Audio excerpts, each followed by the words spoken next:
Hello दोस्तों, स्वागत है आप लोग का हमारे इस यूट्यूब चैनल पर। जैसा कि आप लोगों को पता है कि पिछले वीडियो में हम लोग टॉपिक नंबर 10 को कंप्लीट किए थे और आज हम स्टार्ट करने जा रहे हैं टॉपिक नंबर 10 को, जो होने वाला है ध्वनि यानी कि साउंड से।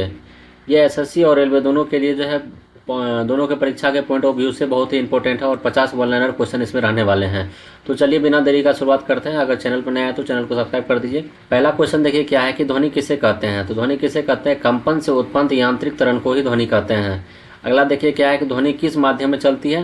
ध्वनि ठोस में भी चलती है, द्रव में भी और गैस में भी, लेकिन ठोस में बहुत कम चलती है और गैस में सबसे ज़्यादा चलती है। द्रव में गैस से थोड़ा कम चलती है। तो इसका भी इसी तरह से देखिए, ऐसे रहता है लिखा हुआ, ऐसे भी मिल सकता है आपको, ठीक है। ठोस, द्रव और गैस ऐसे करके भी लिखा हुआ मिल जाएगा, तो ये भी सही है, ठीक है। अगला देखिए ध्वनि निर्वात में नहीं चलती है। तो ध्वनि सही बात है कि निर्वात में नहीं चली। जहाँ हवा, जहाँ वैक्यूम कर दिया जाएगा तो वहाँ जो है ध्वनि नहीं चलती है। प्रकाश लेकिन यहाँ सबसे तीव्र गति से चलती है।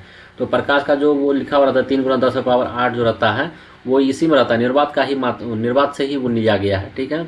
ऐसा नहीं कि अपना वायुमंडल से ये लिया गया है, नहीं, ये निर्वात से लिया गया है, ठीक है। ध्वनि तरंग किस पदार्थ की होती है? तो अनुदैर्घ्य ध्वनि तरंग किस पदार्थ की होती है? वो अनुदैर्घ्य तरंग की होती है। अनुदैर्घ्य ध्वनि का एसआई मात्रक क्या होता है? ध्वनि का एसआई मात्रक हर्ट्ज हो जाता है, ठीक है। ध्वनि की चाल किस पर निर्भर करती है? माध्यम पर। हम बताएं ना भैया आपको, जैसे ठोस होता है, एक द्रव होता है और एक गैस होता है, ठीक है। ध्वनि का चाल किस पर निर्भर करती है? माध्यम पर। ठोस है कि द्रव है कि गैस है, क्योंकि सबसे ज़्यादा तो गैस में रहता है, द्रव में उससे कम रहता है, ठोस में तो सबसे कम नहीं, एक बराबर रहता है। वही है कि ध्वनि की चाल किस पर निर्भर करती है? माध्यम पर, ठीक है। अगला देखिए क्या कह रहा है कि ध्वनि की चाल सबसे अधिक किस में होती है? तो ध्वनि की चाल सबसे अधिक किस में हो जाएगी? ठोस में, ठीक है। अगला देखिए क्या ध्वनि की चाल सबसे कम किस में होती है? गैस में। वायु में ध्वनि की चाल कितनी होती है? तो लगभग 343 मीटर प्रति सेकंड होती है। वायु में ध्वनि की चाल लगभग कितनी होती है? 343 मीटर प्रति सेकंड होती है। ध्वनि की चाल ताप बढ़ने पर क्या होती है? बढ़ती है। ध्वनि की चाल ताप बढ़ने पर क्या होती है? तो ध्वनि की चाल ताप बढ़ने पर क्या होती है? बढ़ती है। आवृत्ति किसे कहते हैं? प्रति सेकंड कंपन की संख्या को आवृत्ति कहते हैं। प्रति सेकंड कंपन की संख्या को आवृत्ति कहते हैं। आवृत्ति की एसआई इकाई क्या होती है? हर्ट्ज होती है। आवृत्ति की एसआई इकाई क्या होती है? हर्ट्ज। जैसे ध्वनि की भी हर्ट्ज होती है एचजेड, तो वैसे ही आवृत्ति की भी होती है। ध्वनि की तीव्रता किस पर निर्भर करती है? आयाम पर। ध्वनि की तीव्रता किस पर निर्भर करती है? आयाम पर। ध्वनि का तारतम्य किस पर निर्भर करता है? आवृत्ति पर। तीव्र ध्वनि कैसी होती है? अधिक आयाम वाली होती है। तीव्र ध्वनि कैसी होती है? अधिक आयाम वाली होती है। उच्च तारतम्य की ध्वनि कैसी होती है? अधिक आवृत्ति वाली होती है। मनुष्य की श्रव्य सीमा मतलब हो गया सुनने की क्षमता कहाँ तक होती है? 20 हर्ट्ज से 20,000 हर्ट्ज तक। इससे ज़्यादा की नहीं सुन सकता है मानव। अश्रव्य ध्वनि किसे कहते हैं? जैसे जो मनुष्य आम आदमी नहीं सुन सकता, जैसे 20 हर्ट्ज से 20 किलो हर्ट्ज से अधिक तक जो है वो नहीं सुन सकता है, ठीक है। अधोश्रव ध्वनि किसे कहते हैं? 20 हर्ट्ज से कम की ध्वनि को अधोश्रव ध्वनि कहते हैं, जो कीट पतंग सब सुन सकती है। पराश्रव ध्वनि की सीमा क्या होती है? तो 20,000 हर्ट्ज से अधिक जो है वो पराश्रव ध्वनि होती है। इससे ज़्यादा की ध्वनि मनुष्य बर्दाश्त नहीं कर सकता है।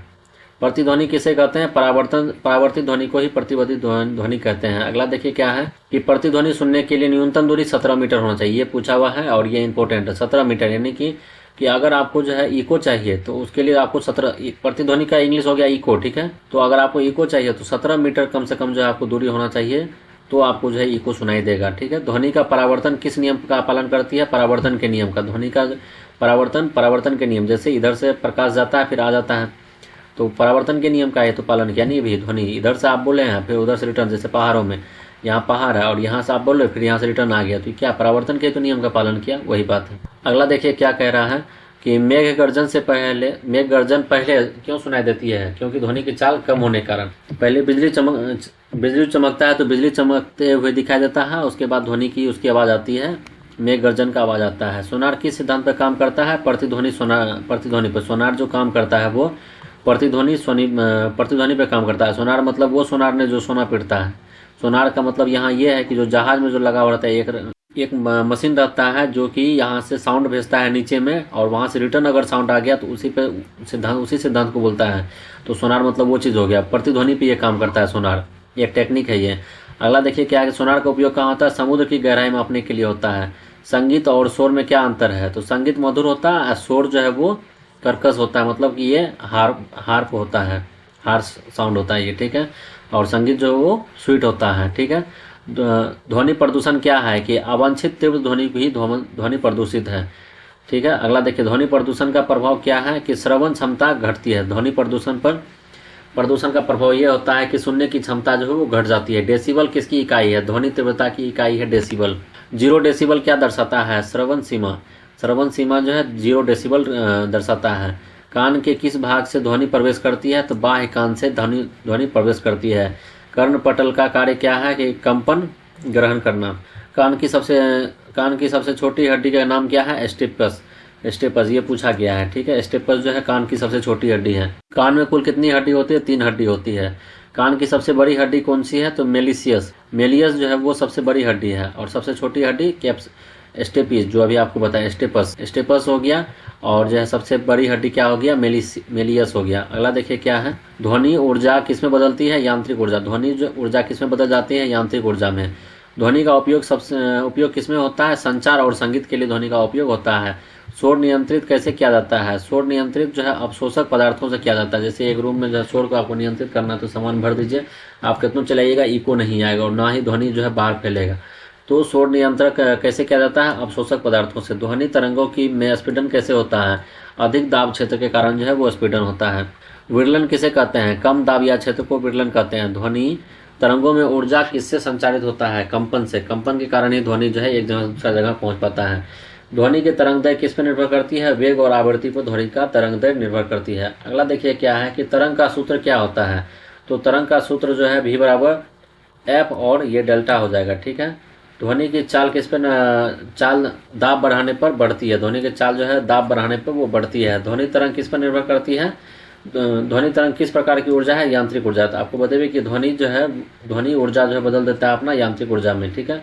पराश्रव ध्वनि का उपयोग कहाँ होता है? चिकित्सा में। पराश्रव ध्वनि का उपयोग चिकित्सा में भी होता है। अगला देखिए क्या है कि अल्ट्रासोनिक तरंगों का उपयोग सोनोग्राफी में होता है। अल्ट्रासोनिक तरंगों का उपयोग सोनोग्राफी में होता है। चमगादड़ किस दिशा कैसे पहचानता है? प्रतिध्वनि से। चमगादड़ जो है वो जैसे आवाज़ निकालता है, तो अगर उसको आवाज़ सुनाई दे दिया तो उसका मतलब है कि आगे रास्ता क्लियर है। तो चमगादड़ दिशा कैसे पहचानता है? तो प्रतिध्वनि के कारण से ही पहचानता है। ध्वनि का अध्ययन किस शाखा में होता है? तो ध्वनिकी, एकॉस्टिक, ठीक है। अभी तक की वीडियो में हम लोग जो है 50 नंबर 1 लाइनर को कंप्लीट किए हैं, जो कि ध्वनि चैप्टर से था। अगर आपको वीडियो पसंद आए तो वीडियो को लाइक करें और चैनल को सब्सक्राइब करें। इसी तरह के जो है और भी क्वेश्चन अभी आते रहेंगे, जो कि बहुत ही इंपॉर्टेंट है। आपको लग रहा होगा कि इंपॉर्टेंट नहीं है, लेकिन आपको देखिएगा परीक्षा में इसी टाइप का क्वेश्चन पूछा जाता है। इसी को जो है घुमा फिरा के पूछ देगा, ठीक है। उस समय आप क्या कीजिएगा, इससे अच्छा है कि आप लोग का अभी से तैयारी किया हुआ रहेगा। आशा करते हैं वीडियो पसंद आ रही है। वीडियो यदि पसंद आ रही है तो वीडियो को लाइक करें और चैनल को सब्सक्राइब करें। मिलते हैं अगले वीडियो में, तब तक के लिए जय हिंद।